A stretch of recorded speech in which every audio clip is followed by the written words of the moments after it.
Hello my dear aspirants, welcome करते हैं आपके एडिटोरियल एंड ओपिनियन के सेशन में। I hope all of you are doing great and as you know very well dear aspirants कि हम इस class में डेली बेसिस के ऊपर current affair, Pakistan fair, IR और ऐसे के रिलेटेड जितने भी इंपॉर्टेंट टॉपिक्स हैं, चाहे उनमें ओपिनियंस हैं, एडिटोरियल्स हैं या हमारे आर्टिकल्स ही क्यों ना हो, इनके हम एक डिटेल्ड और एग्जाम ओरिएंटेड डिस्कशन तो करते ही हैं, लेकिन इनका बैलेंस अप्रोच के साथ एनालिसिस भी करते हैं, जो हमारे सीएसएस और पीएमएस एग्जाम्स प्रिपरेशन के लिए बहुत इंपॉर्टेंट है। इसके अलावा माय डियर एस्पिरेंट्स, सीएसएस और पीएमएस के एसए के लिए हमारा एवेल्युएशन सेशन ऑलरेडी चल रहा है। आप इसकी डिटेल्स जो है वो स्क्रीन पर देख सकते हैं। इसके अलावा माय डियर एस्पिरेंट्स, हमारे सीएसएस 2027 को ऑलमोस्ट 6 to 7 मंथ रह चुके हैं। आई होप आपकी प्रेपरेशन वगैरह भी अच्छी चल रही होगी, लेकिन एक चीज़ यहाँ पर मैं कहना चाहूँगा, एज पॉसिबल एज अपने सिलेबस को कवर करने की कोशिश करें ताकि बाद में चीज़ों को रिवाइज किया जा सके। जब आप चीज़ों को रिवाइज करेंगे तो आपके बेसिक कॉन्सेप्ट भी क्लियर होंगे, आपका नॉलेज भी पॉलिश होगा, आपकी क्रिटिकल और एनालिटिकल एबिलिटी भी यहाँ पर डेवलप हो जाएगी।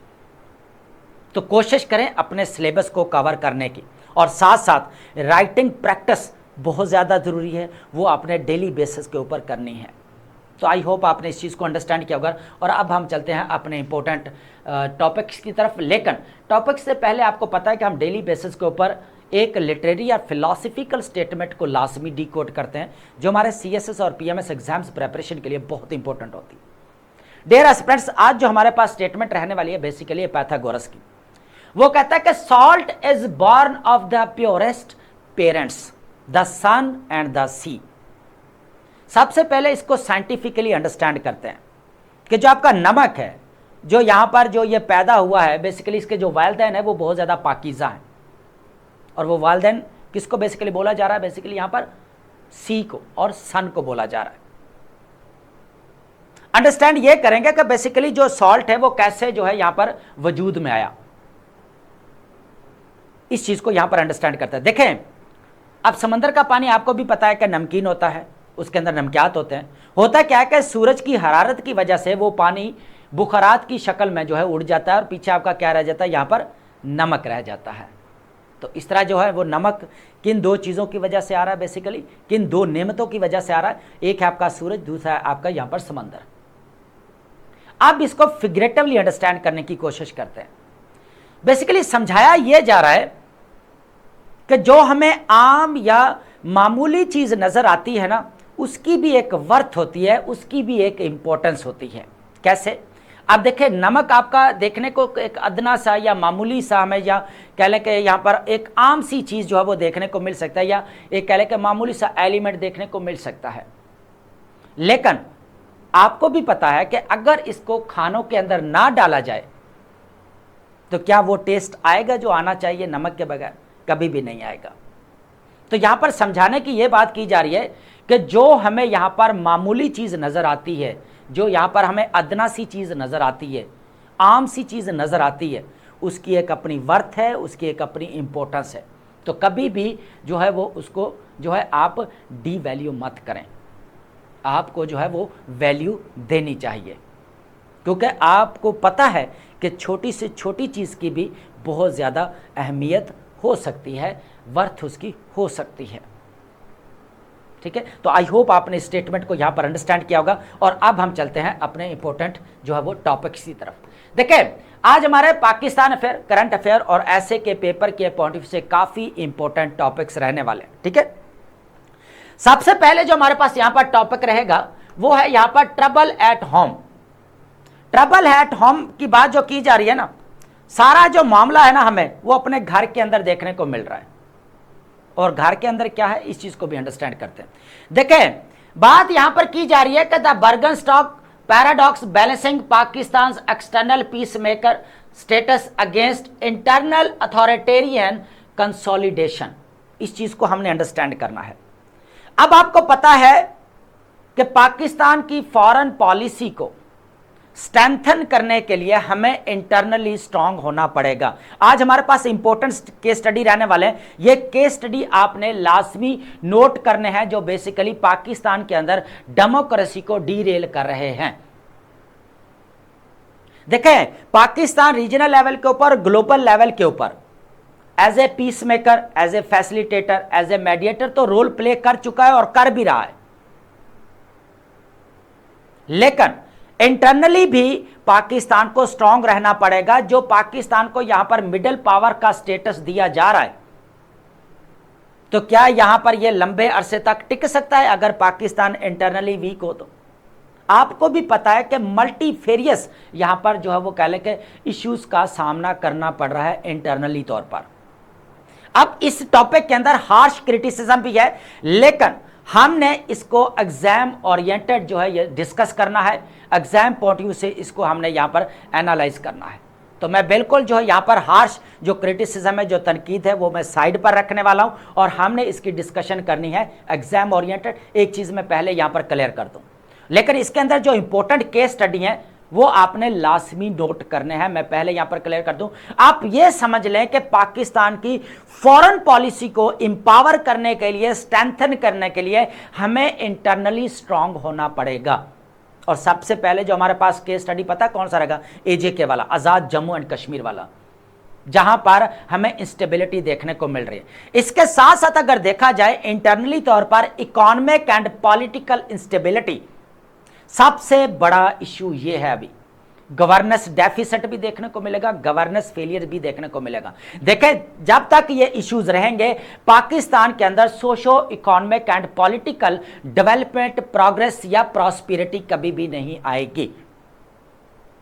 ठीक है, तो साथ साथ हम पॉलिसी मेजर्स के ऊपर भी फोकस करेंगे और यहां पर सजेशंस और रिकमेंडेशंस के ऊपर भी हमारा फोकस रहेगा। ठीक है, तो पहला जो टॉपिक है बहुत इंपॉर्टेंट है। सेकंड टॉपिक जो बात की जा रही है, देखिए यहां पर जो बर्गनस्टॉक पैराडॉक्स है, ये basically in case of Pakistan बात की जा रही है। ठीक है, पाकिस्तान बाहर किस तरह रोल प्ले कर रहा है, इंटरनली तौर पर वीक है। ठीक है, सेकंड जो हमारे पास रहेगा सीक्वेंसिंग स्किल्स एंड डिग्रीज, ये बहुत इंपॉर्टेंट टॉपिक है। देखें, productivity paradigm, reforming Pakistan education matrix through strategic human capital sequencing. अब यहां पर अगर आप समझ रहे हैं ना अपने आप को कि यहां पर पाकिस्तान के अंदर एजुकेशन रिफॉर्म्स होने चाहिए, तो आपके पास वही कॉजेज आएंगी, भाई इंफ्रास्ट्रक्चर्स नहीं है, भाई यहां पर जो बजट की कमी है यहां पर। ठीक है, यहां पर जो स्किल्ड एजुकेशन होनी चाहिए, यही दोगे ना रीजंस। पॉलिसी में ज्यादा से ज्यादा क्या दे सकते हो? यहां पर बजट को बढ़ाने की पहले बात करोगे आप, इंफ्रास्ट्रक्चर्स की भी बात करोगे, स्टेम एजुकेशन की भी बात करोगे। लेकिन आज की जो डिस्कशन रहने वाली है ये बहुत इंपॉर्टेंट है। इसके अंदर बेसिकली बताया यह जा रहा है कि हम यहां पर लिटरेसी रेट बढ़ाने के चक्कर में जो क्वालिटी है एजुकेशन की वो गिराते जा रहे हैं।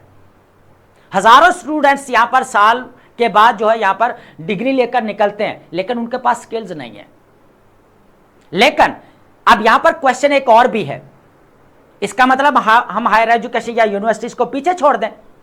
नहीं, बल्कि यहां पर वोकेशनल टेक्निकल एजुकेशन और हमारी यूनिवर्सिटीज, ये दोनों ही हमारे इकोनॉमिक ग्रोथ के लिए बहुत इंपॉर्टेंट है।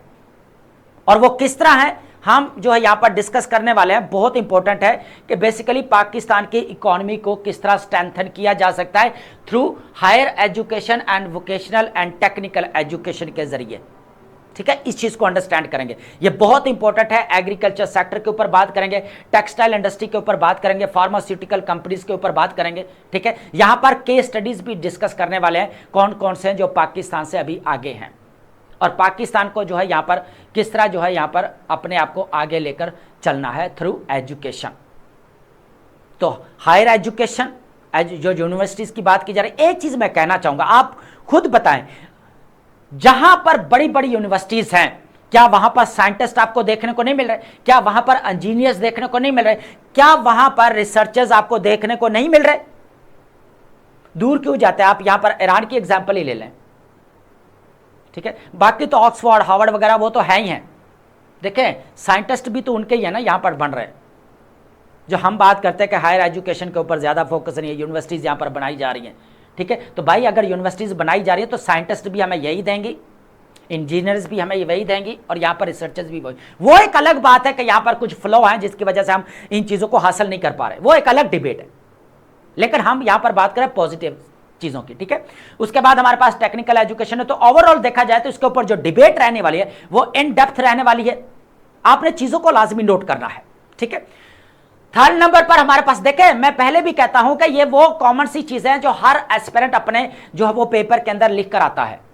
मैं ऐसे की बात कर रहा हूं, अगर ऐसे का टॉपिक आ जाए तो तो आपने कुछ चीजें डिफरेंट देनी है, अपना एनालिसिस डिफरेंट देना है। मुद्दा है कि एजुकेशन वाला, लेकिन आपने उसको डील किसी और तरीके से करना है ताकि आपके मार्क्स अच्छे आ जाएं।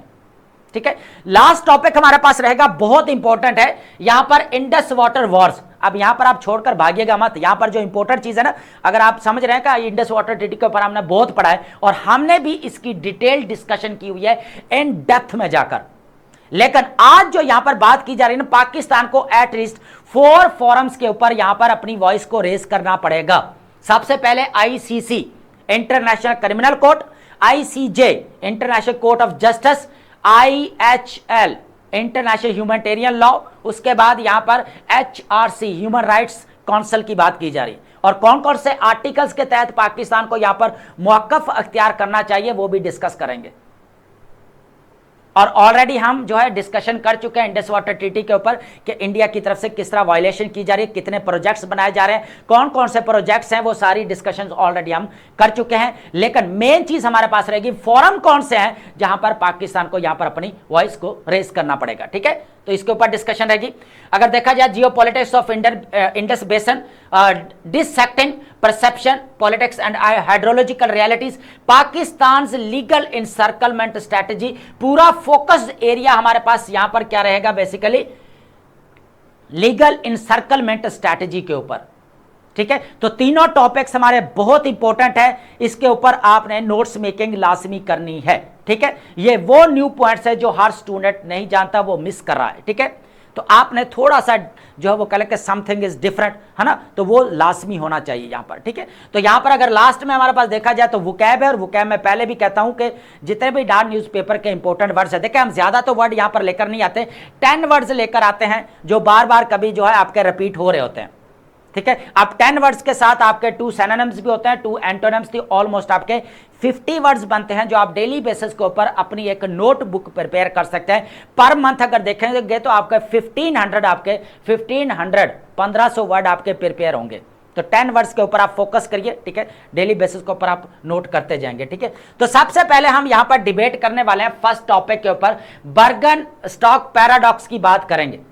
ठीक है, balancing Pakistan external peace maker status against internal authoritarian consolidation. तो हमें इंटरनली जो यहां पर कंसोलिडेशन देखने को मिल रही है अथॉरिटेरियन रूल की, तो इसको भी हम यहां पर देखने वाले हैं। देखें, सबसे पहले ओपनिंग स्टेटमेंट यही है कि पाकिस्तान की फॉरेन पॉलिसी को यहां पर स्ट्रेंथन करने के लिए हमें इंटरनली स्ट्रांग होना पड़ेगा, जैसे आपका चाइना है। आज चाइना दुनिया के अंदर वो एक दरबार बन चुका है जो आप दुनिया के जितने भी ग्लोबल पावर्स हैं वो सारा मत्था टेकने इधर आ रहे हैं। सीधी सी बात है, क्यों आ रहे हैं? क्योंकि वो इंटरनली स्ट्रांग है चाइना। यूरोपियन कंट्रीज देख लें, 8-8 साल के बाद भी चाइना के दर के ऊपर आना पड़ा। दूर क्यों जाता है आपका ग्लोबल पावर? डोनाल्ड ट्रंप साहब पूरे टाइकॉन के साथ जो है यहां पर चाइना का विजिट किया। ठीक है, कुछ बना ना बना वो एक अलग डिबेट है, लेकिन यही बात की, देखिए हम चाइना तो नहीं बन सकते, लेकिन एटलीस्ट इतना हो सकता है कि हम इंटरनल इश्यूज को यहां पर खत्म करें ताकि हमारी मजबूती हो सके। जो हमें मिडिल पावर का एक स्टेटस मिला है जिंदगी में, ऐसा पहली दफा प्राउड फील हो रहा है कि पाकिस्तान ने यहां पर as a peace maker role play किया। हालांकि हिस्ट्री उठाकर देखें, पाकिस्तान ने पहले भी किया, उसको हम इग्नोर नहीं करें। पीस कीपिंग मिशन से लेकर जितने भी है वो भी हम डिस्कस कर चुके हैं। ठीक है, लेकिन हम बात कर रहे हैं, ये हमारे पास इंपॉर्टेंट इवेंट था, ये आपको पता होना चाहिए कि अगर ये वॉर यहां पर कंटिन्यू रहती तो सबसे ज्यादा जो इंपैक्ट पड़ना था, नेगेटिव इंपैक्ट किसके ऊपर? पाकिस्तान के ऊपर। उसका नेगेटिव इंपैक्ट क्या पड़ा था? जब आपका पेट्रोल 400 रुपए लीटर हुआ था। तो रीजन के अंदर नेबर कंट्री कौन है? यहां पर आपका ईरान है। दूसरी तरफ तो हम यहां पर जो है वो बर्दाश्त कर ही रहे हैं ना, अफगानिस्तान के साथ तो वॉर लगी हुई ना। अब वॉर अफगानिस्तान के साथ नहीं है, कॉमन लोगों के साथ नहीं है, उन मिलिटेंट्स ग्रुप्स के साथ है जो पाकिस्तान की सॉवरेनिटी के लिए एक बहुत बड़ा चैलेंज है। ठीक है, तो ये एक इंपॉर्टेंट चीज है। तो सबसे पहले अगर देखा जाए ग्लोबल अक्लेम है, ठीक है, और उसके बाद डोमेस्टिक जो है यहां पर बात की जा रही है एब्सेंस। अब यहां पर दुनिया के अंदर तो हमारी वाह वाह हो रही है, लेकिन अगर देखा जाए इंटरनली तो वो चीजें मिस हैं। ठीक है, ये चीज भी। तो डिप्लोमेटिक ब्रेक थ्रू की बात की जाए तो ये तो हम ऑलरेडी आपको पता है इन डेप्थ में, जितना इसको हमने डिस्कस किया है अभी लास्ट लेक्चर में भी हमने इसी के ऊपर ही जो है वो डिस्कशन की है, ठीक है। तो यह कह लें कि इस्लामाबाद मेमोरेंडम ऑफ अंडरस्टैंडिंग की बात की जा रही है, तो इसके ऊपर हम डिटेल डिस्कशन कर चुके हैं, तो ज्यादा और आगे इसको नहीं घसीटेंगे, ठीक है। गवर्नेंस डेफिसिट की बात की जा रही है। देखिए बात यहां पर पता क्या है, इसके अंदर हार्श क्रिटिसिज्म है, लेकर हमने इसको पॉजिटिव वे से किस तरह लेकर चलना है इस चीज को अंडरस्टैंड करते हैं। सबसे पहले देखें कि यहां पर बात की जा रही है कि जो आपके पाकिस्तान के प्राइम मिनिस्टर हैं और पाकिस्तान के जो एस्टैब्लिशमेंट के लीडरशिप है वो यहां पर बाहर के दौरों में मसरूफ है, जबकि इंटरनली इनको कोई फिक्र नहीं है। एस्टैब्लिशमेंट की बात की जाए तो भाई दहशतगर्दी बढ़ती जा रही है, कोई फिक्र नहीं है। बजट यहां पर पेश किया गया आपका पार्लियामेंट के अंदर, आपका पार्लियामेंट के अंदर जो है वो कह लेके यहां पर प्राइम मिनिस्टर साहब ही नहीं है, फॉरेन मिनिस्टर साहब ही नहीं, लेकिन अब यहां पर आपने चीज अंडरस्टैंड की पॉजिटिव वे क्या देखें। रीजन के अंदर मैंने पहले बताया, रीजन के अंदर साउथ एशिया के अंदर रीजन के अंदर सबसे ज्यादा जो नेगेटिव इंपैक्ट पड़ेगा वो पाकिस्तान के ऊपर पड़ता अगर Pakistan as a mediator role play ना करता यूएसए और ईरान की वॉर के अंदर, ठीक है। इस वॉर को अगर यहां पर ना रखवाता और सीज फायर ना करवाता तो पेट्रोल की कीमत तो आप देख ही चुके थे, 400 यहां पर रुपए पहुंच ही चुका था, ठीक है। तो अब ये वो क्रिटिकल पॉइंट था कि जहां पर सिविल और मिलिट्री लीडरशिप ने मिलकर एक पॉजिटिव रोल प्ले किया और यहां पर देखे कि एक बार यहां पर इस्लामाबाद के अंदर टॉक्स होने से पाकिस्तान का image regional and global level के ऊपर हमें बढ़ता हुआ नजर आया, जिसमें कोई दो राय नहीं है।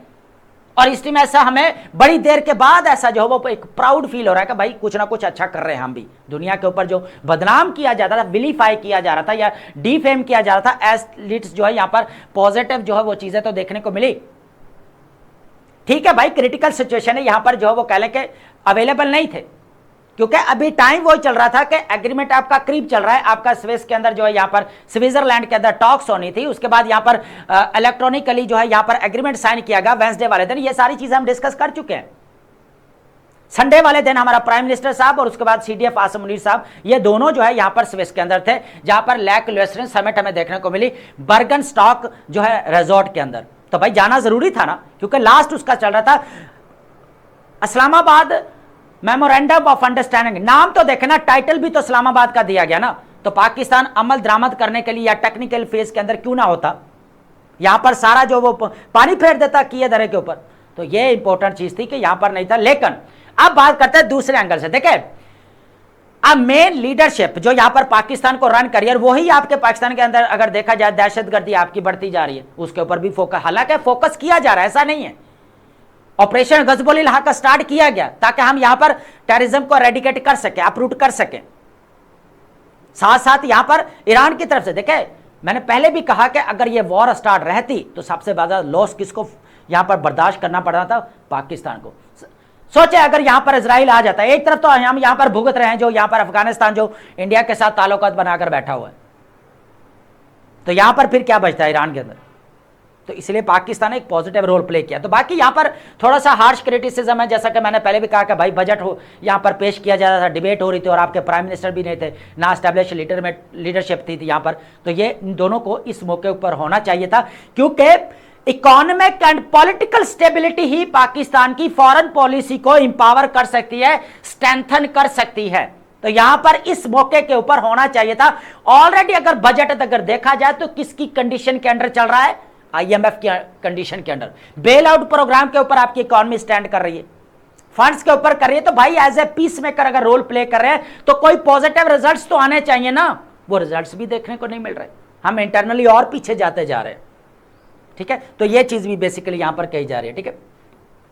अब बात करते हैं economic fragility and regional rewards की बात करेंगे। सबसे पहले देखा जाए हमारे पास इकोनॉमी जो है वो आपकी आईसीयू में पड़ी है ना। अब आईसीयू में क्या है, इकोनॉमिक क्राइसिस जो है वो हमें देखने को मिल रहा है। इकोनॉमी किसके ऊपर स्टैंड कर रही है, जैसे हम पहले भी डिस्कस, लोन के ऊपर है, फॉरेन एड्स के ऊपर कर रही है, एड्स के ऊपर, फॉरेन एड्स के ऊपर है, लोन्स के ऊपर है आपका, ठीक है। तो अब अगर देखा जाए आमदनी की जा रही है उसके ऊपर स्टैंड कर रही है, और वही हम बूम बस्ट साइकिल के अंदर ट्रैप हुए पड़े हैं।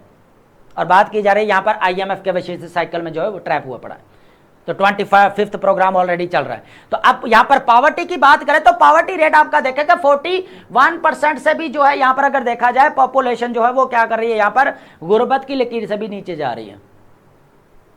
ये तो गुर्बत हो ना, उसकी भी जो है ना वो लकीर से नीचे जा रही है, इतने मतलब यहां पर गुर्बत बढ़ जा रही। आप जाकर देखें बैकवर्ड एरियाज में, आपको अंदाजा होगा, ये एग्जैजरेशन नहीं है, ये एक रियलिटी है।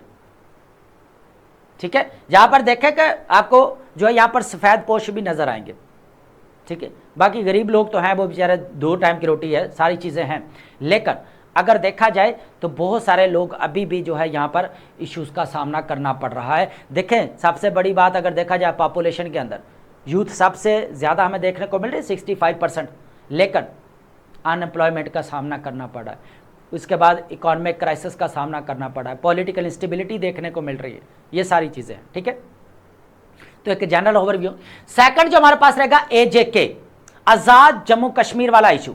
आपको पता है कि यहाँ पर इसके ऊपर जो है वो मीडिया कवरेज बंद किया, अच्छी बात है, करनी भी चाहिए। अब देखें, जो वहां पर प्रोटेस्ट हो रहे हैं या जो इश्यूज हो रहा है भाई, वो नहीं होने चाहिए, क्योंकि उसका इंपैक्ट डायरेक्टली इनडायरेक्टली किसके ऊपर पड़ेगा?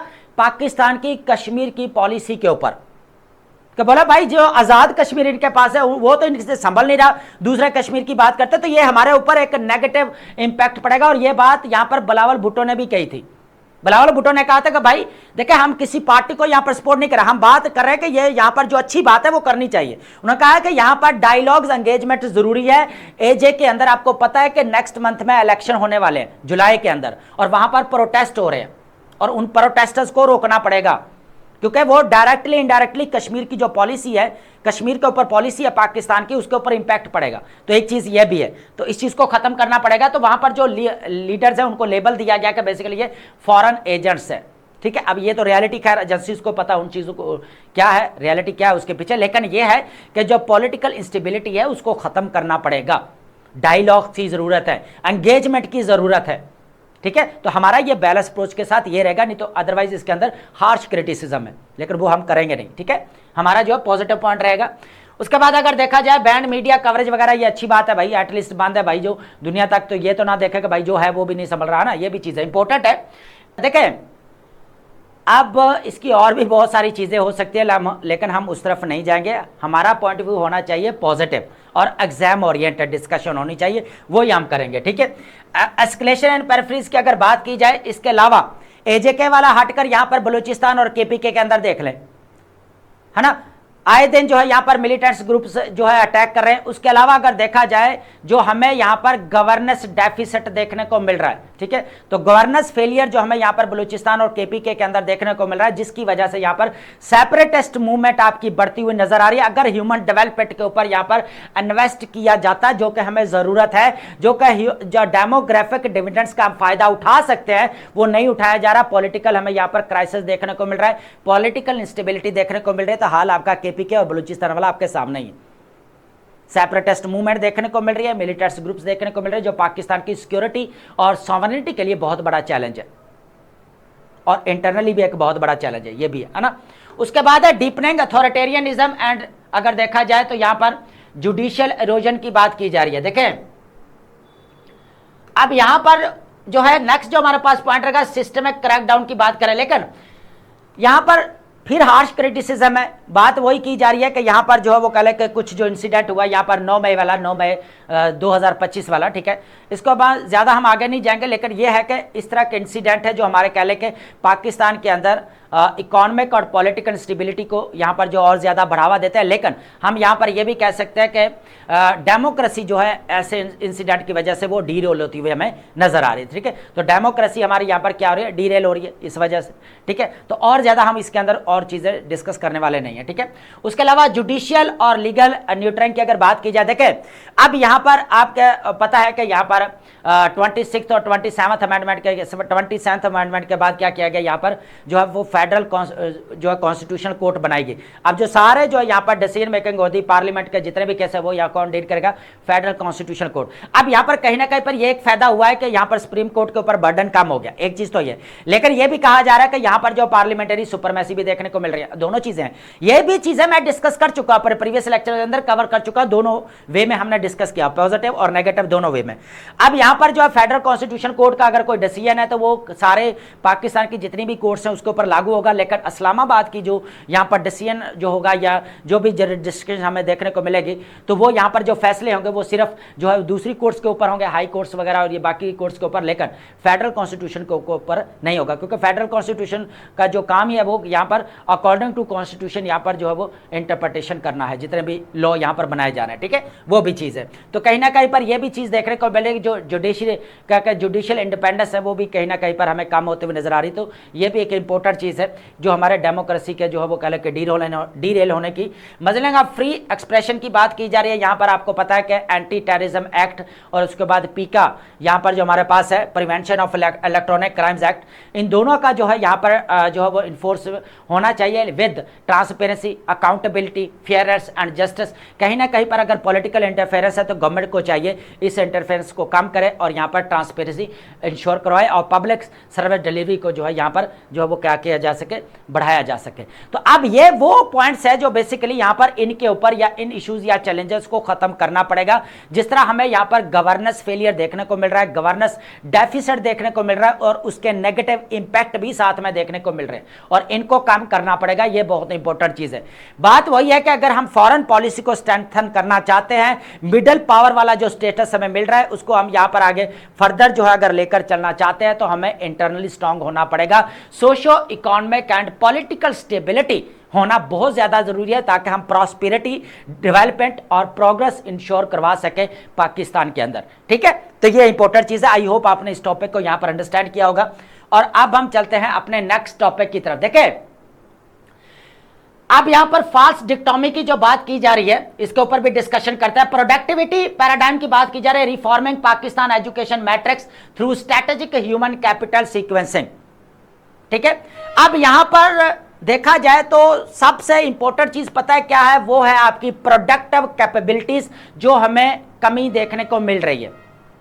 हजारों ग्रेजुएट्स यहां पर डिग्री लेते हैं, साल के बाद वो निकलते हैं लेकिन उनको बाहर पता ही नहीं होता कि हमने करना क्या है। वजह क्या है कि जो है यहां पर प्रोडक्टिव कैपेबिलिटीज की कमी है, ठीक है। तो अब यहां पर क्या किया जाए, तो फिर यूनिवर्सिटीज को बंद कर दिया जाए। देखिए यूनिवर्सिटीज और वोकेशनल एंड टेक्निकल एजुकेशन दोनों को साथ लेकर चलना पड़ेगा अगर हम यहां पर इकोनॉमिक ग्रोथ करना चाहते हैं। इकोनॉमी को अगर यहां पर कह ले के ग्रोथ की तरफ लेकर जाना चाहते हैं तो दोनों को साथ लेकर चलना पड़ेगा। यहां पर बेसिकली एजुकेशन को इकोनॉमी के साथ रिलेट किया जा रहा है और यह बहुत इंपॉर्टेंट चीज है, ठीक है। पूरा एनालिसिस करेंगे। देखिए द कोर कंस्ट्रेंट्स की अगर बात की जाए तो क्या है, बेसिकली यहां पर प्रोडक्टिव कैपेबिलिटी नहीं है और उसके बाद देखा जाए यहां पर डिग्री इन्फ्लेशन, कि हम यहां पर क्या कर रहे हैं, क्वालिटी को यहां पर कंप्रोमाइज कर रहे हैं, क्वांटिटी को बढ़ाते जा रहे हैं। हम जब भी कोई बात करते हैं ना भाई लिटरेसी रेट कम है, लिटरेसी रेट कम है, ओ भाई इससे बाहर आ जाओ जितने भी एस्पिरेंट है। अब एक बात करो कि क्वालिटी इंपॉर्टेंट है, क्वांटिटी अगर बढ़ा रहे हो तो क्वालिटी इंपॉर्टेंट है। हम क्या सजेशन देते हैं, स्टेम एजुकेशन की बात करते हैं, इंफ्रास्ट्रक्चर्स की बात करते हैं, हम यहां पर बजट बढ़ाने की बात करते हैं, टीचिंग स्टाफ के ऊपर काम करने की बात करते हैं, टेक्नोलॉजी को यहां पर इंट्रोड्यूस करवाने की बात करते हैं ना, करते हैं या नहीं करते, करते हैं ना। अब यहां पर अगर देखा जाए तो इकोनॉमिक ग्रोथ करने के लिए हमें यहां पर क्या करना पड़ेगा, यहां पर यूनिवर्सिटीज और वोकेशनल टेक्निकल एजुकेशन को साथ लेकर चलना पड़ेगा, क्योंकि वो यूनिवर्सिटीज हैं जो यहां पर आपके क्या करेंगे, इंजीनियर्स, साइंटिस्ट और आपके जो है यहां पर रिसर्चर्स प्रोड्यूस करेंगे। देखा दुनिया के अंदर जहां जहां पर बड़ी यूनिवर्सिटीज है जिनके नाम है, अमेरिकन यूनिवर्सिटीज है या यूके के अंदर देख लें आप, यूरोप के अंदर देख लें, तो वहां पर साइंटिस्ट भी तो पैदा हो रहे हैं ना, रिसर्चर्स भी हैं, इंजीनियर्स भी हैं। हमारे यहां क्या हो रहा है, यह भी तो एक चीज है ना, इसके ऊपर भी डिबेट करनी पड़ेगी, ठीक है। तो हम करते हैं अभी फर्दर। देखें अब यहां पर स्ट्रक्चरल पैराडॉक्स की बात करते हैं। अब स्ट्रक्चरल पैराडॉक्स में क्या हो रहा है, यहां पर nation underline economic crisis is not a shortage of inherent human talent. Human talent की कमी की वजह से यहां पर आपको इकोनॉमिक क्राइसिस देखने को नहीं मिल रहा, बल्कि किस वजह से, यहां पर प्रोडक्टिव कैपेबिलिटीज की वजह से, कि प्रोडक्टिव कैपेबिलिटीज होंगी, ठीक है, देन ही जो है हम यहां पर इकोनॉमिक क्राइसिस के ऊपर जो है वो काबू पा सकते हैं, ठीक है। तो ये भी है। तो millions of the theoretical degree holders are face swear under unemployed. तो यहां पर जो है वो कह लें कि थ्योरेटिकल मटेरियल वही पढ़ाया जा रहा है यूनिवर्सिटीज के अंदर, वही आगे हम लेकर निकल रहे हैं, प्रैक्टिकल कोई चीज भी हमें देखने को नहीं मिल रही, कोई रिसर्च नहीं है उसके ऊपर। तो यहां पर हो क्या रहा है कि क्वांटिटी को बढ़ाया जा रहा है, क्वालिटी के ऊपर कंप्रोमाइज किया जा रहा है। दूर क्यों जाता है, ईरान को उठाकर देख ले, स्टेम एजुकेशन आज वो स्टैंड कर रहा है ना, तो सिर्फ स्टेम एजुकेशन की वजह से कर रहा है। हर फील्ड के अंदर उनकी अपनी जो है यहाँ पर कह लें एजुकेशन भी देखने को मिलेगी, यहाँ पर कह लें यहाँ पर स्किल्ड लेबर भी आपको देखने को मिलेगी, ठीक है। उसके बाद रूल ऑफ सीक्वेंस की बात की जा रही है, तरतीब का एक जो असूल है, ठीक है। अब यहाँ पर economic history confirms that developing nation such as South Korea है, चाइना है, वियतनाम है। वियतनाम आपको पता है अगर देखा जाए तो पाकिस्तान से भी आगे, टेक्नोलॉजी में भी आगे।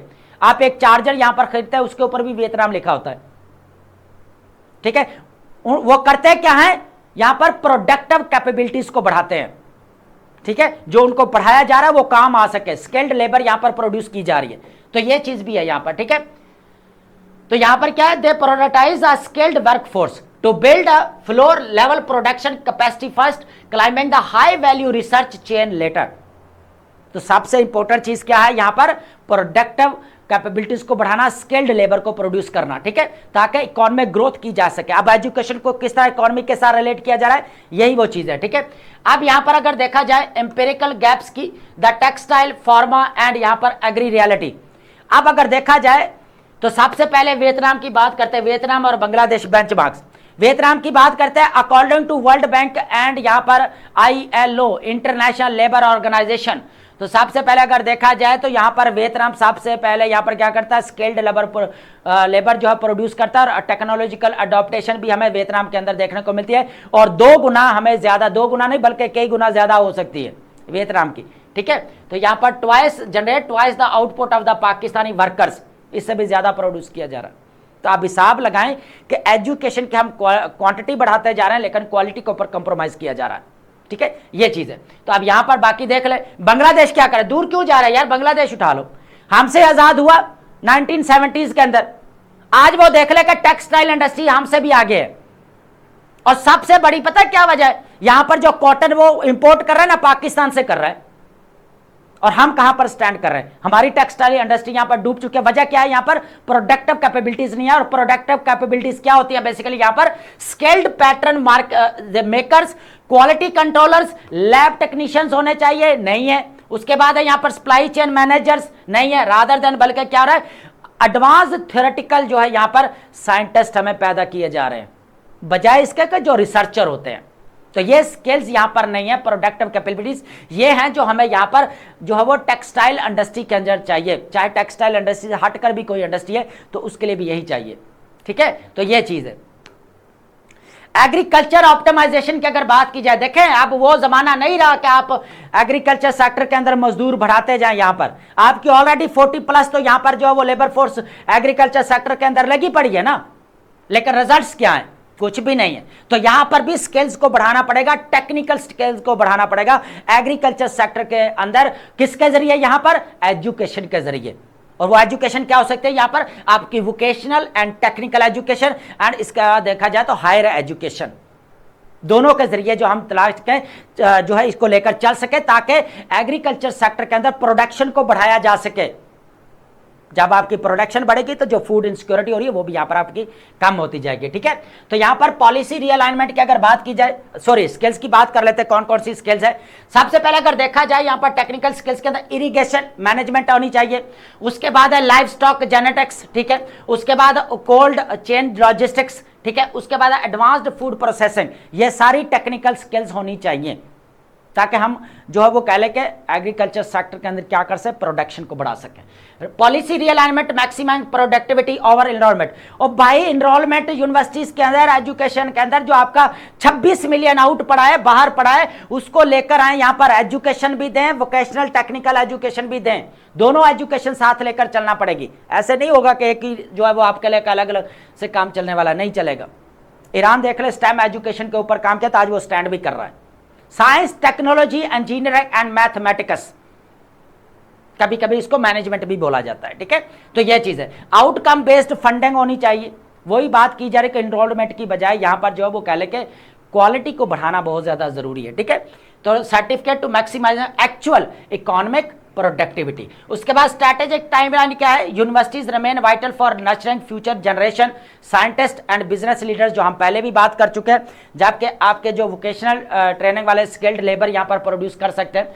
पाकिस्तान देखें, यहां पर अगर देखा जाए जो हमें स्किल्स की बात के फाउंडेशन बेसिस की आईटी की बात की जा रही है, माइनिंग की, फार्मास्यूटिकल्स एंड मैन्युफैक्चरिंग, ठीक है। अब यहां पर फार्मास्यूटिकल की भी हम बात करते हैं, पाकिस्तान का अगर देखा जाए टेक्सटाइल और फार्मास्यूटिकल दोनों आगे, तो यहां पर भी हमें प्रोडक्टिव कैपेबिलिटीज चाहिए ताकि जो आपकी इंडस्ट्रीज को यहां पर अपलिफ्ट किया जाए। जब आपकी इंडस्ट्री अच्छे से चल रही होगी तो आपकी इकोनॉमी ग्रोथ भी होगी यहां पर, ठीक है। तो ये चीज भी है। तो अल्टीमेट टेकअवे की बात है, getting the sequence of the education of funding right skills today for current businesses, research tomorrow for future innovation. तो इंपॉर्टेंट चीज यहां पर एक हमने स्किप की है, वो है इनोवेशन।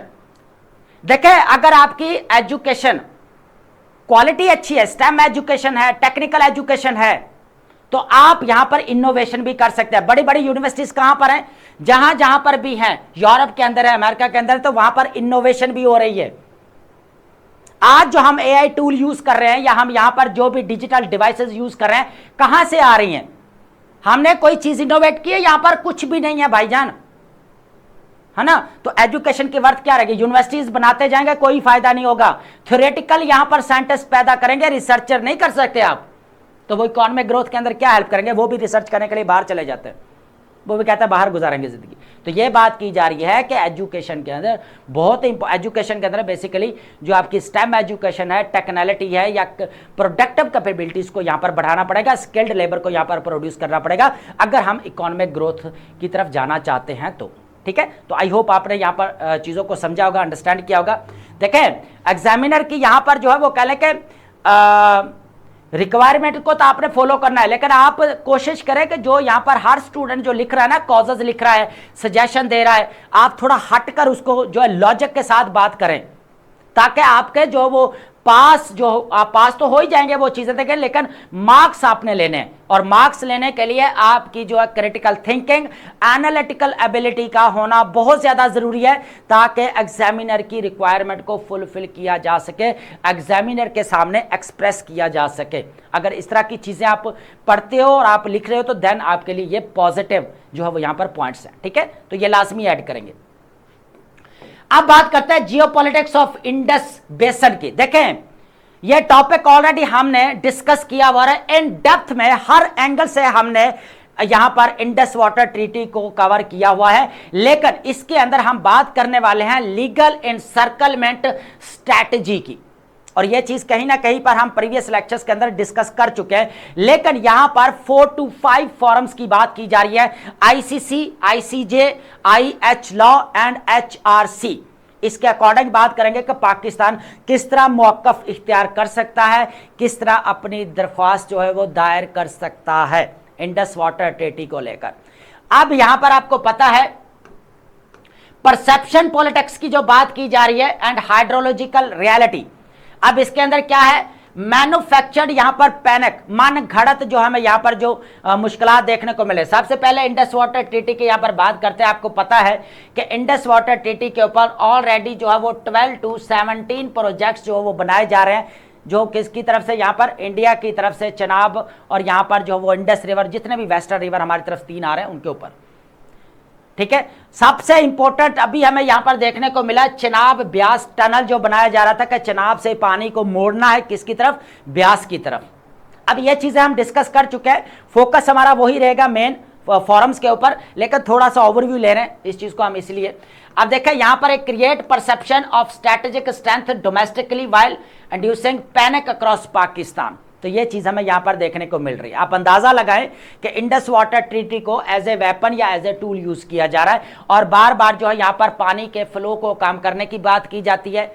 आगे हमें यहां पर अगर देखा जाए जियोग्राफिकल कंस्ट्रेंट्स भी देखेंगे, ह्यूमैनिटेरियन फॉल आउट भी देखेंगे। जिस तरह यहां पर इंडियन पॉलिटिकल लीडरशिप की तरफ से अभी रिसेंटली यह कहा गया ना कि भाई एक कतरा भी यहां पर पानी का नहीं जाने देंगे, तो पाकिस्तान ने यहां पर जो मौकफ इख्तियार किया वही कहा कि यह एक क्राइम वॉर है। और ये किसके अकॉर्डिंग यहां पर बात की जा रही है? आईसीसी इंटरनेशनल क्रिमिनल कोर्ट के अकॉर्डिंग, कि अगर आप पानी का यहां पर बहाव कम करते हैं, मोड़ते हैं, और अगर आप इसको भूख को यहां पर एज ए कह ले के जंगी हथियार इस्तेमाल करते हैं, तो ये आपका समझिए कि एक वॉर एक्ट है, वॉर क्राइम है, ठीक है। बाकी भी हम डिस्कशन करने वाले हैं ये चीजें। तो अब सबसे ज्यादा अगर देखा जाए चनाब जो यहाँ पर ब्यास टनल के ऊपर बात करता है। ज्योग्राफिकल कंस्ट्रक्ट से अगर बात की जाए, अब आपको पता है कि हाई एल्टीट्यूड से अगर देखा जाए टेरेन से पानी होता हुआ, पहाड़ों से होता हुआ, गुजरता हुआ, हमें वैली से गुजरता हुआ नजर आता है। तो हैवी सेडिमेंट यहाँ पर अपने साथ लेकर आता है। जो गाद की हम बात करते हैं ना, वो बेसिकली सेडिमेंट्री रॉक्स, वो भी अपने साथ लेकर आता है। तो Ladakh render large scale storage and tunnelling financially and physically दोनों जो है यहाँ पर इनके नुकसान हो सकता है और इकोनॉमी के ऊपर भी इंपैक्ट पड़ सकता है। तो कहीं ना कहीं पर यह भी कहा जा रहा है कि ये बेसिकली यहाँ पर अनाउंसमेंट की गई है विथड्रॉल की। किसकी बात की जा रही है यहाँ पर? टनल की बात की जा रही है, चनाब और ब्यास टनल की, कि यहाँ पर अगर सारी अगर सेडिमेंट्री रॉक्स आ गई और पूरा यहाँ पर गाद भर गई तो यहाँ पर पानी की मिकदार जो है बेसिकली हमें कम मिलेगी और खर्चा ज्यादा हो जाएगा और इसका इंपैक्ट भी इकोनॉमी के ऊपर पड़ेगा। तो कहीं ना कहीं पर अब ये कहा जा रहा है कि भाई इसका जो है वो कह लेके विथड्रॉ किया जा रहा है, लेकिन यह भी कंफर्म नहीं है। होता क्या है फ्यूचर के अंदर, हो सकता है ये भी कोई स्ट्रैटेजी हो यहाँ पर, ये भी चीज हो सकती है यहाँ पर, ठीक है। लेकिन अभी आपको रीजन मैंने बता दिया। यहाँ पर ह्यूमैनिटेरियन फॉल आउट की बात करें तो आपको पता है कि पाकिस्तान, अगर देखा हमने प्रीवियस लेक्चर के अंदर क्या डिस्कस किया था कि अब जो है यहाँ पर इंडस वाटर ट्रीटी को पाकिस्तान को ह्यूमन लाइफ्स के साथ रिलेट करना पड़ेगा। भाई यहाँ पर अगर देखें तो 220 यहाँ पर मिलियन लोग जो है पंजाब और सिंध के अंदर किसके ऊपर डिपेंडेंसी देखने को मिल रही है? वेस्टर्न रिवर्स के ऊपर, इंडस रिवर के ऊपर, चनाब रिवर के ऊपर, ठीक है। तो ये चीज भी यहाँ पर कही जा रही है। 90% आप लोग हमें यहाँ पर जो है क्रॉप्स या एग्रीकल्चर आप सेक्टर देख सकते हैं, पूरी प्रोडक्शन यहाँ पर तबाह हो जाएगी। तो ये चीजें हम ऑलरेडी डिस्कस कर चुके हैं, ठीक है। हमारा जो बेसिकली फोकस रहेगा ना वो फोरम के ऊपर रहेगा। अब यहाँ पर स्ट्रैटेजी की shift, customary and humanitarian law यहाँ पर क्या कहते हैं, इस चीज को अंडरस्टैंड करते हैं। अगर देखा जाए beyond treaty limits, Indian political rhetoric बार बार क्या कहता है?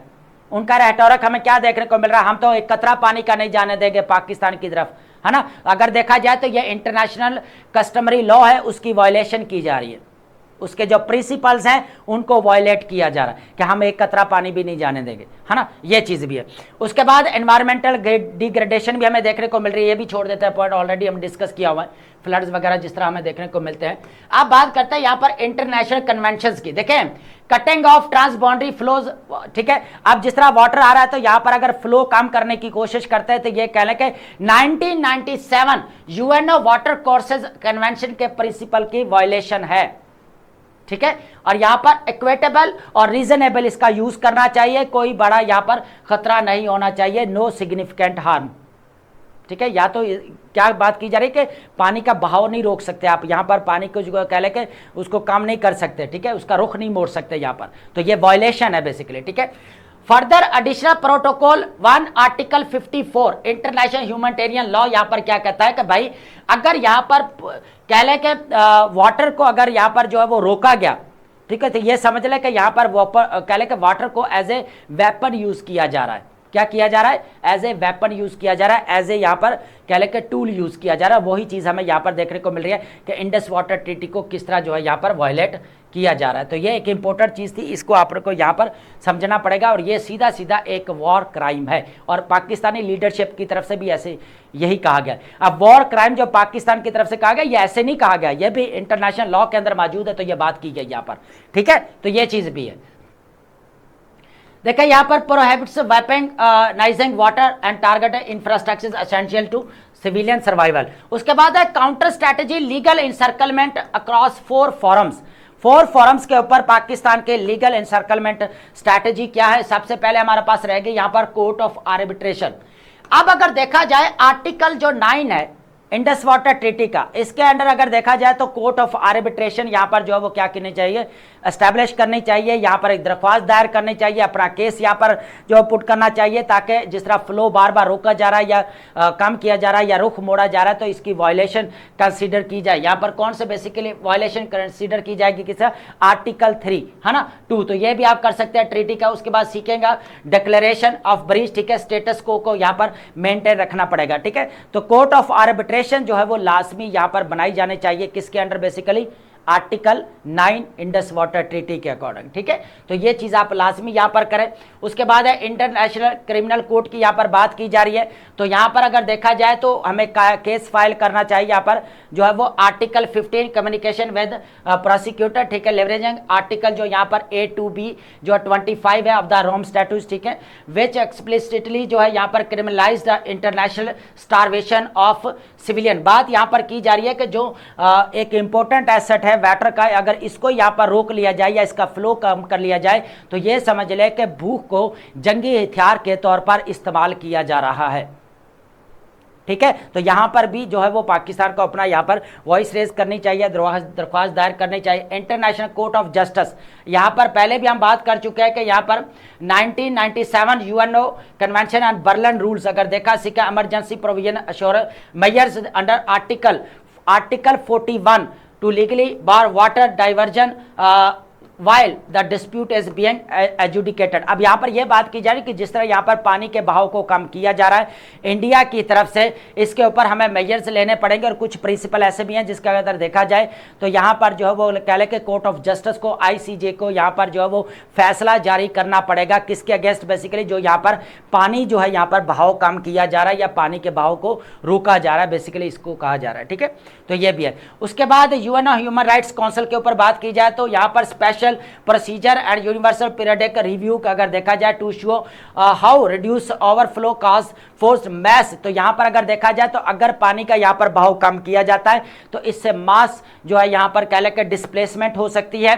उसके बाद पब्लिक हेल्थ क्राइसिस हमें यहाँ पर देखने को मिल सकते हैं, ठीक है। तो अगर देखा जाए तो ह्यूमैनिटेरियन जो यहाँ पर लॉ है उसकी भी वायलेशन हमें देखने को मिलती है अगर इंडस वाटर ट्रीटी के अगर वायलेशन होती है तो यहाँ पर कोर्ट ऑफ आर्बिट्रेशन है। उसके बाद इंटरनेशनल क्रिमिनल कोर्ट है। उसके बाद यहाँ पर इंटरनेशनल कोर्ट ऑफ जस्टिस है। उसके बाद ह्यूमन राइट्स काउंसिल है। तो या इन फोरम के ऊपर पाकिस्तान को अपना केस उठाना चाहिए, वॉइस को रेज करना चाहिए जो इंडस वाटर ट्रीटी को एज ए वेपन यूज किया जा रहा है, ठीक है। जितने भी यहाँ पर प्रोजेक्ट्स वगैरह लगा रहे हैं जो हमने बात की, ठीक है। तो ये आपने लाजमी पॉइंट ऐड करना है, ये बहुत इंपॉर्टेंट है, ठीक है। अब हम बात करते हैं हमारे इंपॉर्टेंट वोकैब है, और वोकैब मैंने पहले भी जिस तरह बताया है कि आप अपनी नोटबुक पे एक प्रिपेयर कर सकते हैं, ठीक है। डेली बेसिस के ऊपर अगर आप वोकैब यहाँ पर ऐड करते जाएंगे, 10 वर्ड्स हैं, ज़्यादा नहीं है, लेकिन 10 वर्ड्स के साथ आपके 2 सिनोनिम्स है, 2 एंटोनिम्स, तो ऑलमोस्ट 50 वर्ड्स बनते हैं। ये आप नोट करते जाएंगे और जितने भी इंपॉर्टेंट वर्ड्स होते हैं डॉन न्यूज़पेपर के वो हम यहाँ पर डिस्कस करते हैं, ठीक है। वर्ड हमारे पास क्या रहेगा यहाँ पर एडमेंट। एडमेंट मीन्स क्या रहेगा, firmly refusing to change opinion और डिसीजन। बेसिकली बोला यह जा रहा है कि कोई फैसला या राय जो है वो तब्दील करने से इनकार कर देना या उसको तब्दील करने पर आमादा ना होना। तो अटल या जिद्दी को बोल सकते हैं आप। सिनोनिम हमारे पास क्या बनेगा यहाँ पर, अनयील्डिंग या रेजोलेट। ऑपोजिट क्या बनेगा, फ्लेक्सिबल और यील्डिंग आप इसको बोलेंगे। सेकंड वर्ड हमारे पास क्या रहेगा यहाँ पर, रेडोलेंट। रेडोलेंट बहुत इजी वर्ड है, स्ट्रांगली जो है सजेस्टिव या रेमिनिसेंट ऑफ समथिंग, या दिलाने वाले को या खुशबू से भरपूर को भी आप बोल सकते हैं। तो इसका सिमिलर मीनिंग क्या बनेगा यहाँ पर, एवोकेटिव और फ्रेग्रेंट। ऑपोजिट क्या बनेगा, अनरिलेटेड या अडॉरलेस, ठीक है। नेक्स्ट वर्ड बहुत इंपॉर्टेंट है और ये न्यू भी है, ये आपने लाजमी नोट करना है, रिवल्शन। रिवल्शन मीन्स होता है a strong feeling of disgust. Basically हद से ज़्यादा या शिद्दत से ज़्यादा क्या करना, यहाँ पर नफरत को बोला जाता है या कराहत को बोला जाता है, डिस्गस्ट या अबोरेंस। ऑपोजिट क्या बनेगा यहाँ पर, अट्रैक्शन या लाइकिंग आप बोल सकते हैं। नेक्स्ट वर्ड हमारे पास क्या रहेगा यहाँ पर, कन्फ्लिग्रेशन। कन्फ्लिग्रेशन मीन्स क्या होता है, लार्ज डिस्ट्रक्टिव जो है यहाँ पर फायर, तबाह को नाक को बोला जाता है। ब्लेज या इन्फेर्नो। ऑपोजिट क्या बनेगा यहाँ पर, एक्सटिंग्विशमेंट या काम को बोलेंगे। नेक्स्ट वर्ड ये न्यू है, बहुत इंपॉर्टेंट है, इसको आपने लाजमी नोट करना है। गैलीवेंट बोला जाता है to wander about in search of player. यहाँ पर क्या होता है, आवारागर्दी करने वाले को बोला जाता है, ठीक है। तरोम या फ्रॉलिक। ऑपोजिट क्या बनेगा, स्टे या सेटल आप इसको बोलेंगे। नेक्स्ट वर्ड अगर आपको नजर आ रहा है तो कोरोनेशन। कोरोनेशन बेसिकली बोला जाता है यहाँ पर ceremony of crowning a monarch, ठीक है। ताजपोशी को बोला जाता है, क्राउनिंग या आप बोले इंथॉर्नमेंट। ऑपोजिट क्या बनेगा, एब्डिकेशन या रिमूवल आप इसको बोलेंगे, ठीक है। तो ये कोरोनेशन अगर आपको वर्ड नजर नहीं आया तो आप नजर आ रहा होगा, लाजमी नोट कर ले। रेमिनेंट मीन्स क्या होता है, रेमिनेंट मीन्स होता है स्मॉल रिमेनिंग पार्ट, जो थोड़ा बहुत बचा खुचा जो हिस्सा होता है उसको बोला जाता है रिमाइंडर या रेजिड्यू। ऑपोजिट क्या बनेगा, होल या एंटायरिटी बोलेंगे आप इसको, ठीक है। नेक्स्ट वर्ड हमारे पास करेगा बोनहमी। बोनहमी बहुत इजी वर्ड है, चेयरफुल फ्रेंडलीनेस को बोला जाता है यहाँ पर, खुश मिजाज को आप बोल सकते हैं, फ्रेंडलीनेस या गुडविल। ऑपोजिट क्या बनेगा, हॉस्टिलिटी या कोल्डनेस आप इसको बोलेंगे। सेकंड वर्ड हमारे पास क्या रहेगा, सेकंड लास्ट की बात कर रहा हूँ, बेसिकली लॉन्गर। लॉन्गर मीन्स क्या रहेगा, आ डल आ टीडियस सेक्शन को बोला जाता है। बिल्कुल कह के जो सुस्त होता है उसको बोला जाता है, डल को बोला जाता है, ठीक है। तो यहाँ पर डलनेस या बोर्डम बोल सकते हैं। ऑपोजिट क्या बनेगा, एक्साइटमेंट या इंटरेस्ट। लास्ट वर्ड हमारे पास रहेगा वर्डेंट। अब ये लॉन्गर और उसके बाद हमने जो पीछे अभी डिस्कस किया है यहाँ पर गैलीवेंट और रिवल्शन, ये बहुत इंपॉर्टेंट है, लाजमी नोट करना है। लास्ट हमारे पास रहेगा वर्डेंट, ये भी लाजमी नोट करना है। Green with grass and vegetation, हरा भरा